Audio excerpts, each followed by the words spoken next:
Hi friend, welcome to the Company Law Adjudication and Appeal series. Today we are discussing the Gujarat ROC Adjudication Order for the violation of subsection 3 of section 12 of the Companies Act in the matter of the Gopi Kisan Polyplast Private Limited. In this case, company name is the Gopi Kisan Polyplast Private Limited. We are having registered office in Gujarat, registered under the provision of the Companies Act in the name and the style of the Archana Binime Private Limited in the state of the West Bengal. Name of the company was changed to the Gopi Kisan Polyplast Private Limited with effect from 2nd September 2013. Later on, the company was shifted from the state of the West Bengal to the state of the Gujarat with effect from 23rd April 2015. Facts about the case. In this case, Regional Director NWR Ahmedabad has issued a instruction to adjudicate the matter under Section 12 of the Companies Act. Upon the inquiry report submitted by this office in respect of the company, the company has failed to comply with the first proviso of Section 12, subsection 3 of the Act, that is, the name of the company was changed from the Archana Binime Private Limited to Gopi Kisan Polyplast Private Limited on 2nd September 2013. As per the requirement of the first proviso to subsection 3 of Section 12 of the Companies Act, the company need to report the said change at every communication up to the 2 years. However, the company has not made any such kind of the reporting on any document submitted to this office, which is in violation of subsection 3 of Section 12 of the Companies Act and which attracted penal provision of Section 12 subsection 8 of the Companies Act. As per Section 12 subsection 3, every company shall in first proviso, it is written that where a company has changed its name or names during the last 2 years, it shall paint or affix or print, as the case may be, along with its name, the former name or name so changed during the last 2 years as required under clause A and C in section 12 subsection 3. Further, penalty mentioned in subsection 8 of section 12, if any default is made in the complying with the requirement of this section, company and every officer who is default shall be liable to penalty of the 1,000 rupees for every day during which the default continue but not exceeding 1 lakh rupees.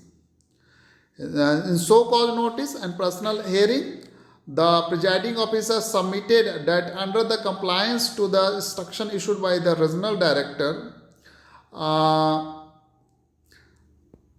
and adjudication notice by issue to the company and its officer in default for violation of the first proviso of section 12 subsection 3 of the Companies Act, but no reply received from the company and director in the matter.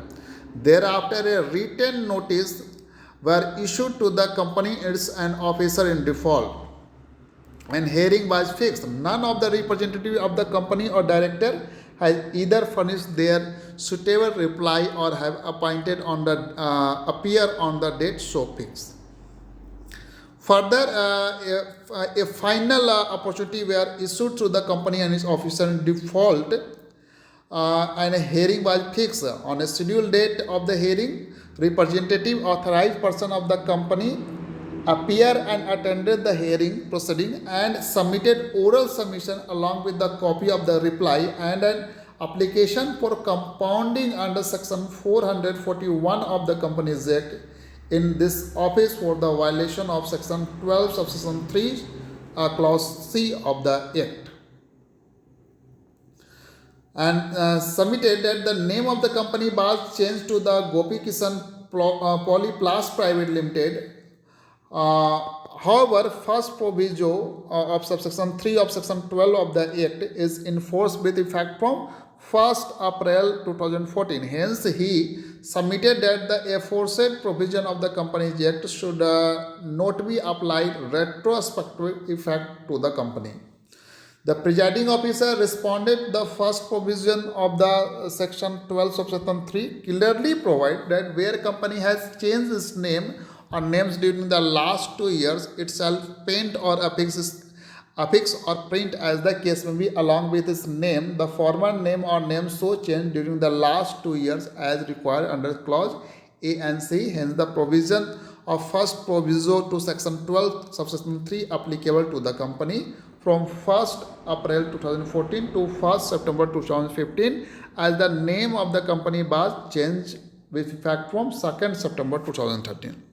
Further, she submitted that since the matter falls under the ambit of the penal provision of the for which ROC has been entrusted power to adjudicate by imposing penalty under section 454 of the for default under section 12 subsection 3 of the Companies Act, therefore compounding application under section 441 of the Companies Act as submitted by the company and director is not maintainable in pursuant to the provision of Companies Act. Accordingly, company secretary has sought adjournment date in the matter of the hearing. Thereafter, one more written notice to provide final opportunity were issued to the company and officer in default in pursuant of section 454 subsection 4 of the Companies Act, and hearing was fixed. And in this hearing, none of the representative of the company or director have appeared on the date so fixed, and since the company officer have committed a default, hence, as per the Rule 3 of the Company Adjudication of Penalty Rules, the matter is being proceeded with in absence of such person. Under the above circumstances, and undersigned has reasonable cause to believe that the company and its officer have violated the provision of section 12 subsection 3 of the Companies Act. While adjudging a quantum of penalty, under section 12 subsection 8 of the Act, adjudicating officer having due regard amount of the disproportionate gain or unfair advantage whenever quantifiable made as a result of default, and amount of loss caused to investor or group of investor as a result of default, repetitive nature of default, but this is not disproportionate gain on unfair advantage on record. And further, a company having as on date of the 31st March 2021 paid up capital of the company 25.4 lakhs, but turnover is the 42.74 crore. Also, company has one subsidiary. Therefore, company is a note under the small company for the imposing lesser penalty under section 446 subsection 446 B of the Companies Act. And having regard to the facts and circumstances of case, the amount of penalty imposed is the maximum of 1 lakh. That is the here number of days is the 518 days. That is the maximum penalty is 5,18,000. But maximum penalty under this section is imposed to the extent of the 1 lakh. So that one of the company on company there is a 1 lakh, and 4 of the directors officer in default there is imposed of penalty 1 lakh is there is a total maximum penalty 5 lakh imposed in this case. And in this order, notices shall pay the amount of penalty individually for the company and its director by way of the e-payment under pay miscellaneous fees under category in the MCA fee and payment services within the 90 days from this order, and file a form INC 28 online.